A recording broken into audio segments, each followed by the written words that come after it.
دوسری بات جھوٹ کے بارے میں جو سمجھنے کی ضرورت ہے کہ کچھ سینیریوز ایسے ہیں بالکل جن میں جھوٹ نہ صرف ایکسیپٹیبل ہے but it's the right thing to do. Quran ایک بلیک اینڈ وائٹ قسم کا ٹیکسٹ نہیں ہے. انسان کی لائف گرے ہے, انسان کی لائف کمپلیکیٹڈ ہے, اور قرآن جتنا میں امپریس قرآن سے ہوں کہ وہ ایک آئیڈیلسٹک انسان کو فرشتہ بننے کی توقع نہیں رکھتا. انسان کی ریالٹی کو دیکھ کر اس نے ہدایت دی اللہ تعالیٰ نے.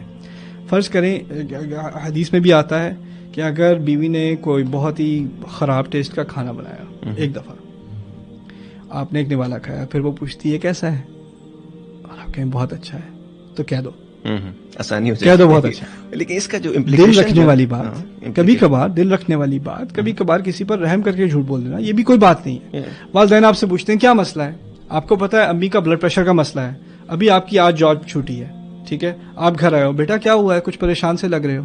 آپ کو پتا ہے اگر آپ نے کہہ دیا جاب چلے گی, ان کا بلڈ پریشر جانا ہے اوپر اور وہ نیچے نہیں اترنا. آپ کو اپنی ممی کا ٹیمپرامنٹ پتا ہے, نہیں امی کوئی مسئلہ نہیں ہے, وہ کوئی بات نہیں, یہ اچھی بات ہے, آپ نے اچھا کیا. یہاں پر سو فارمولا جو ہے وہ نیت کا ہے کہ اینڈ ریزلٹ کیا چاہتے ہیں, کسی کی بھلائی, کسی کی اپنی نہیں, کسی کی بھلائی.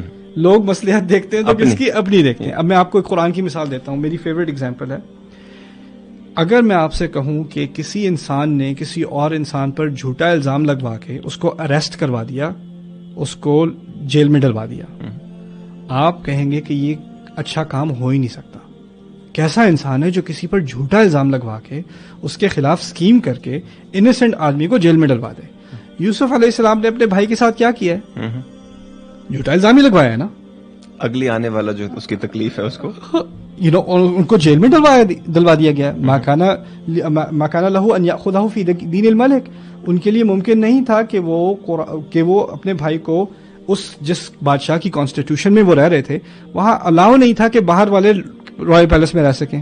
اگر رہنا ہے تو یا تو کرمنل اریسٹ ہوئے ہوئے ڈیٹین ہوئے ہوئے رہیں گے یا رائل رہیں گے. حکمت کی بات. تو انہوں نے کہا مجھے تو اپنے بھائی کو اپنے پاس رکھنا ہے. تو یہاں پر انہوں نے ایک پوری اسکیم کی اور اس میں بھی بھلائی کا عنصر تھا, یعنی اپنے بھائی کو وہ بچا رہے تھے. ٹھیک ہے, مزے کی بات ان آیات میں کیا ہے, جب یہ سب اسکیم کی ہے, یہاں تک آپ پڑھیں تو کہیں کیسی نبی کے لیے کیسے ممکن ہے کہ وہ ایسی اسکیم کرے, یعنی ایک جھوٹی سازش کرے. اگلے الفاظ I literally fell off my chair کذالک کدنا لیوسف, اسی طرح ہم نے, اللہ تعالیٰ اپنے بارے میں کہہ رہے ہیں, ہم نے یوسف کے لیے اسکیم بنائی. حکمت. یہ اسکیم یوسف کی طرف ایٹریبیوٹ ہونے کے بجائے اللہ تعالیٰ کی طرف ایٹریبیوٹ ہے, اور پھر بعد میں ریشنل بھی اللہ تعالیٰ کی طرف سے دیا گیا ہے. کہنے کا مقصد یہ ہے کہ لائف از کمپلیکیٹڈ. کبھی کبھار ہوتا ہے کہ انسان کو کچھ بات چھپانی پڑتی ہے, اچھی کسی کی بھلائی دیکھتے ہوئے, بھلائی کو مد نظر رکھتے ہوئے. اتنی حد تک دین از پریکٹیکل. اس کے علاوہ جو ہماری جو جھوٹ کی عادتیں ہیں, چلتے پھرتے جھوٹ, آپ لیٹ آئے ہیں, کبھی کیا آفس میں لیٹ آئے, ٹریفک بہت ہی, ٹریفک کوئی نہیں تھی, آپ دیر سے اٹھے ہو, بس کہہ دو دیر سے اٹھا ہوں, ٹھیک ہے, بےزتی ہو جائے گی تھوڑی دیر کے لیے, لیکن اس سے بلکہ آپ کی زیادہ عزت ہوگی کہ انسان جھوٹ نہیں بولتا, سچ بولتا ہے, صاف صاف کہہ دیتا ہے میں دیر سے اٹھا.